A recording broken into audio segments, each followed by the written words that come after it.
It's a great honor to have been asked to deliver the keynote address at Hadiza's 50th birthday. A lot has been said about Hadiza. She's been my sister for some 21 years now. And my role is not to add to all of the eulogies that you've heard. My role is actually to spark a debate about leadership, delivery, and the courage to serve. Just like Hadiza, I was 50 while I was in government, and a number of the panelists that will be discussing my presentation also turned 50 during their times in government. So I see my brother Iroele, Auntie Abah, Waziri. Mohammed is not there yet, and Risola is not there yet, but hopefully they will get there soon. So what I'm going to do is, I could mention 50 things for each year of Hadiza's life, but we don't have time for that. So I'm only going to talk about 10 things, and each thing will represent about 5 years. So it will come to 50 years. And each of these 10 things I say is probably enough to form a chapter in a book by itself. So I'll say them very quickly. And I'll try to say them in such a way that it will mention the names of every single person that I'll be discussing my paper today.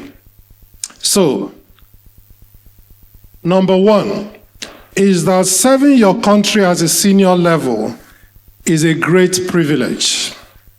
So I checked the population of Nigeria this morning, and it was showing that we're between 237 and 242 million people. Of those roughly 240 million people, only very few will get the opportunity in their lifetime to serve their country at a senior level. And that's why I don't understand it when people finish serving in government and come away bitter. It's not a right. It's actually a privilege that out of 240 million people, you were deemed worthy to come and shape the lives of your fellow citizens. So it's not something to sniff at. The second thing to say is that your work no longer speaks for you. In today's world, you must speak for your work. And that is why you see my brother, Taiwo Oyedele. People will say, why is Taiwo everywhere explaining? Why is he replying to every message? Why is he on every TV station? It's because your work no longer speaks for you. You must speak for your work now. The world in which we live in today is such that fake news and wrong news trend very, very quickly. If you don't react immediately, the train would have left. And by the time you react and set the record straight, the damage would have been done. So it's very, very important that you speak for your work. And these 10 points I'm saying is because, just like me, Hadiza is a teacher. And there are many people here who are currently in government. There are many who will still go into government. And they shouldn't leave this colloquium without at least learning a few things. So that's the second thing. Your work no longer speaks for you. You must speak for your work. The third thing to say is that when you're driving reforms, it is a wonderful thing to be given a big stick by your boss. Or you must be very, very careful how you use that big stick. And so everybody will call Hadiza head girl. She has to be very thoughtful how she deploys that head girl position. The minute you go and start throwing power around, you've actually lost the argument and the followership. And I also look at my elder sister, Dr. Habiba. who one day was sitting in a meeting as a permanent secretary, chaired by the head of service. The next day, she had become the acting secretary to the government of the Federation. And so at EXCO, you now have the president, you have the vice president. She is next before the head of service, whom she was sitting in the audience with just the day before. And it takes a level of maturity and tact to be able to manage that relationship, given that you're still substantively a permanent secretary. And all of a sudden, you're acting as secretary to government and you're having to relate with your colleagues and relate to the head of service. So it's wonderful to be given a big stick. But that big stick should always be behind your back. And you should be very, very careful how you deploy it. As another example, I was privileged to have moderated the ministerial retreats, the last 2 or 3 ministerial retreats or so. And I think the last one that I moderated, Mr. President introduced Hadiza and said, "This is Hadiza. I'm asking her to do this. She's going to monitor the performance of all the ministers, and any minister that is not performing, we will thank them and let them go. And if you have any problems at all about Hadiza, come to me." If Hadiza wasn't sensible, matured, she will go throwing that weight around and cause all sorts of problems for herself and for others. But it's good that the ministers know that the big stick is there, but it's vitally important that she keeps that big stick behind her back. And she does. Number 4, it is not every errand that your boss sends you on that he wants you to deliver.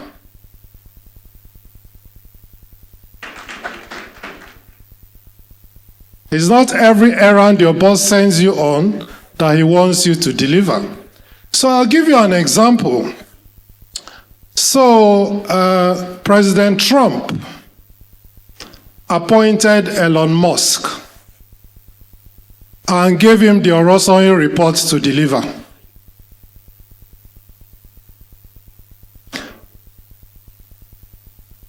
Do you like what I did there? Do you see how I brought my advocacy for the implementation of the Orosonyi reports and the cutting of the cost of governance to the presence of His Excellency the Vice President and the various ministers here present? Because the President might want to do something, but political will is multifaceted. Political will doesn't only come from the President. It comes also from the political party. It comes from the cabinet. It comes from your colleagues. So it's actually not enough that the president says, go and do this. You also have to manage the various constituencies and the various bastions of power around Mr. President for you to be able to deliver that errand that he sent you on. And there are times that, particularly as an advisor, you offer advice and your principal doesn't do it, doesn't follow that advice. You mustn't take it personal, because your boss is also under their own pressures. For instance, President Trump might want a big, beautiful bill at the same time as he's telling you to go and cut the cost of governance. And so it's important to understand when you are giving advice and that advice appears not to be followed, it's important to understand why, what impediments might be facing your principal, and see how you can help them to address that impediment. Number 6, leadership is hard.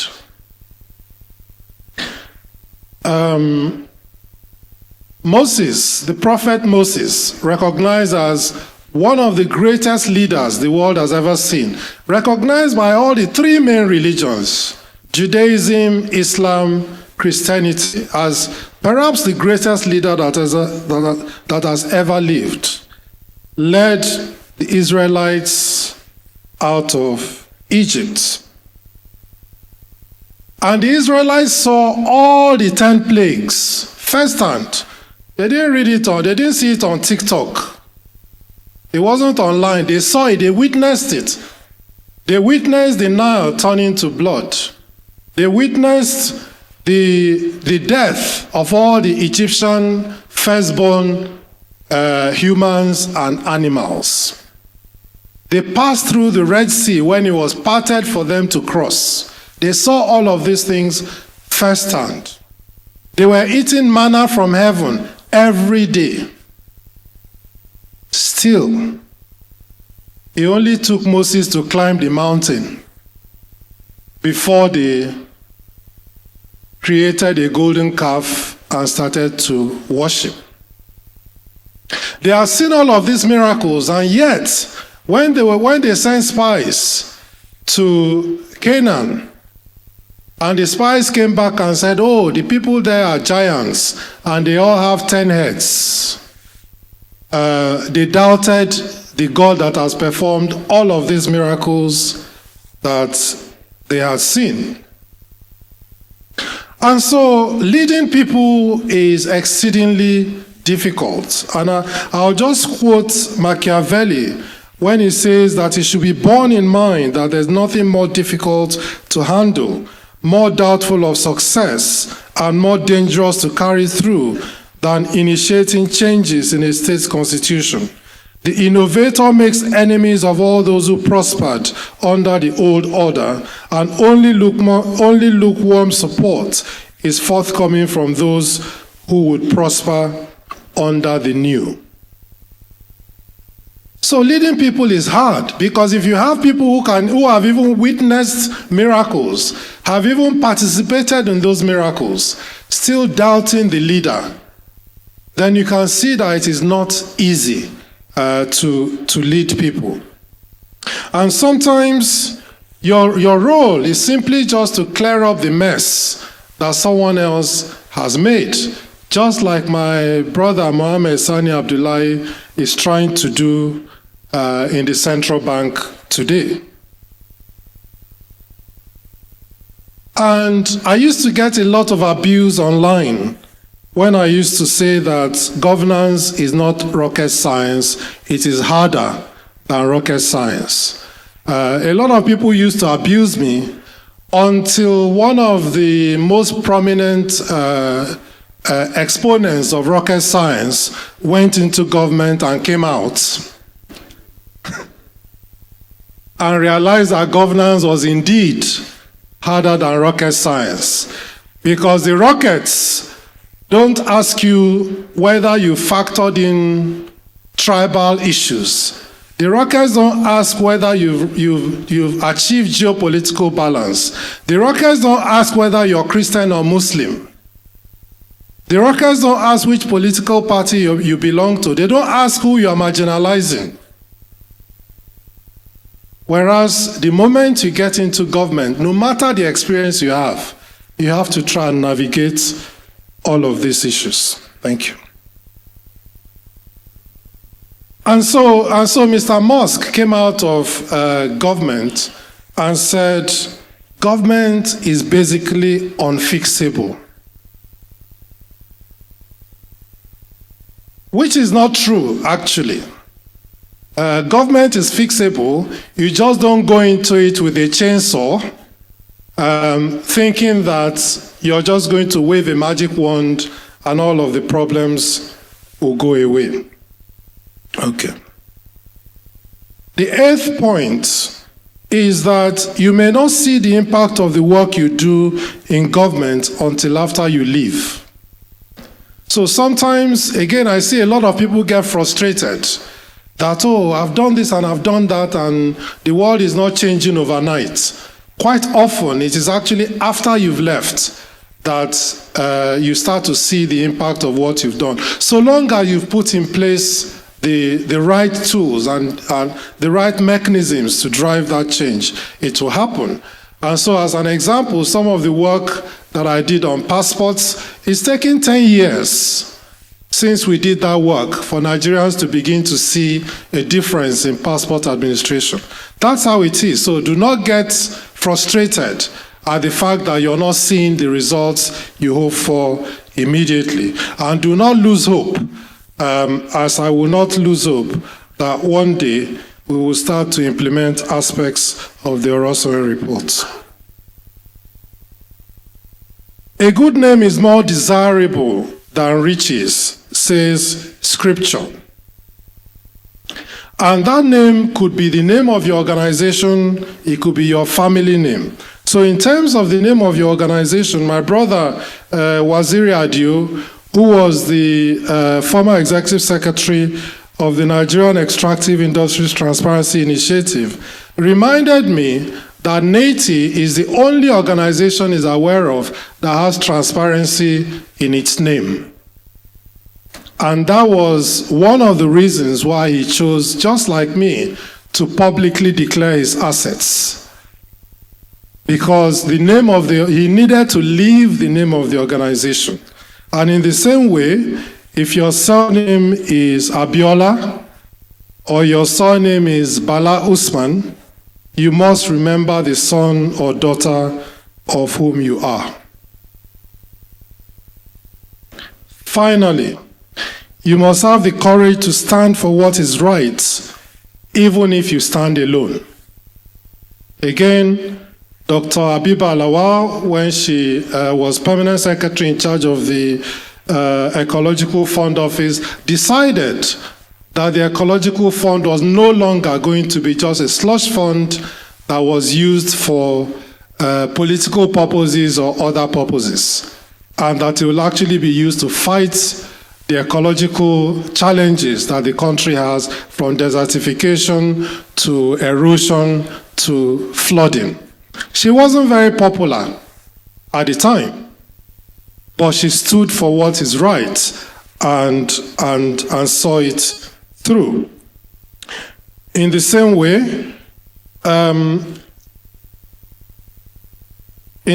way, just talking again about the courage to stand for what is right.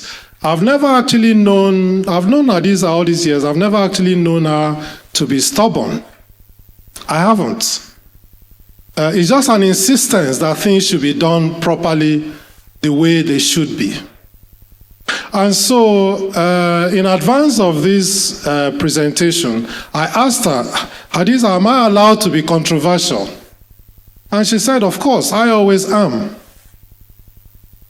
And so part of having the courage to stand for what is right, even if you stand alone, is refusing to give your boss a happy birthday present if they are not your friend. Happy birthday, my sister Hadiza. Thank you and God bless.